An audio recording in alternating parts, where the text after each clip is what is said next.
નમસ્કાર, આપનું સ્વાગત છે. આજે આપણે વાત કરીશું એક એવી વસ્તુ વિશે જે આપણા બધાના ઘરમાં હોય છે. ખૂબ જ સામાન્ય લાગતી પણ ખરેખર તો અસાધારણ છે. એ છે બારી. હા, એ જ બારી જેની પાછળ અસીમ શક્યતાઓનો ખજાનો છુપાયેલો છે. આ વાતને સમજવા માટે ચાલો શરૂઆત કરીએ એક સુંદર કવિતાથી. તેજસ દવેએ શું સરસ લખ્યું છે. જાણે કે સિનેમાનો એ હોય કોઈ પડદો. દ્રશ્યો બતાવે બારી અઢળક છતાંય ખાલી. વિચારવા જેવું છે નહીં? એક પડદો જે બધું જ બતાવે છે પણ પોતે તો ખાલી જ રહે છે. આ પંક્તિઓ આપણને બારીના એક ઊંડા, એકદમ રહસ્યમય અર્થ તરફ લઈ જાય છે. તો ચાલો આજે સાથે મળીને આ રહસ્યને ઉકેલીએ. તો આજે આપણે શું શું જોવાના છીએ? સૌથી પહેલાં તો આપણે બારીના બેવડા અર્થને સમજીશું. પછી આનંદીની એક સરસ મજાની બોધકથા સાંભળીશું. એ પછી બારી એક પ્રતીક તરીકે શું કહેવા માંગે છે એ જોઈશું.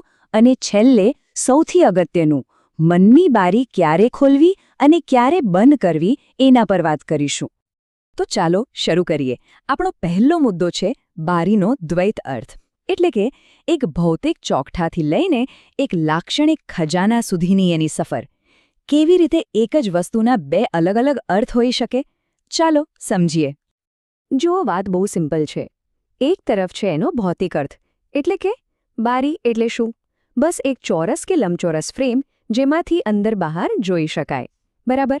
પણ બીજી તરફ છે એનો લાક્ષણિક અર્થ, અને એ તો ઘણું ગહન છે.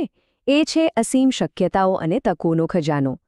હવે સવાલ એ છે કે આટલી સામાન્ય દેખાતી વસ્તુ આટલી અસામાન્ય કેવી રીતે બની શકે? કરો ને. આ વાતને વધુ સારી રીતે સમજવા માટે ચાલો હું તમને એક નાનકડી પણ બહુ જ પ્રભાવશાળી વાર્તા કહું. આ વાર્તા છે આનંદીની. એક એવી છોકરી જેણે આપણને શીખવ્યું કે બારીમાંથી જીવનને કેવી રીતે જોવાય.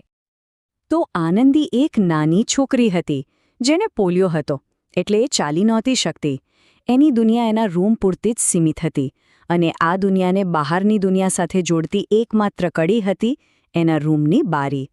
બસ એ ત્યાં બેસીને બહારની ભાગદોડવાળી જિંદગીને જોયા કરતી અને મનમાં વિચારતી કે પોતે ક્યારે એનો હિસ્સો નહીં બની શકે. પછી એક દિવસ શું થયું? જોરદાર વાવાઝોડું આવ્યું. તોફાન અને પવન.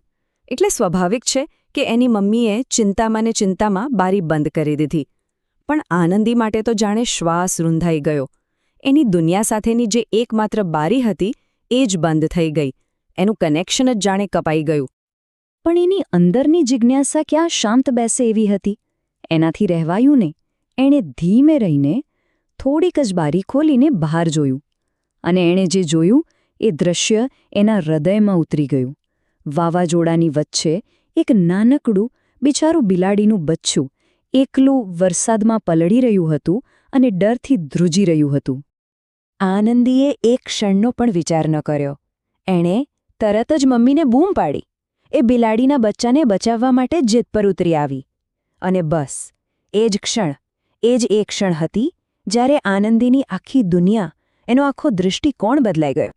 એ દિવસે આનંદીને એક મોટી વાત સમજાઈ. એને સમજાયું કે બારી ફક્ત બહારની દુનિયા જોવા માટેનો કોઈ પડદો નથી. ના, એ તો એક તક છે, બીજા સાથે જોડાવાની, કોઈની મદદ કરવાની તક. જે બારી અત્યાર સુધી એના માટે માત્ર જોવાનું સાધન હતી, એ હવે કંઈક કરવાનું, કોઈકને મદદ કરવાનું માધ્યમ બની ગઈ હતી. આનંદીની આ વાર્તા કેટલી અદ્ભુત છે નહીં? એ આપણને બતાવે છે કે બારી માત્ર એક વસ્તુ નથી, પણ એક શક્તિશાળી પ્રતીક છે.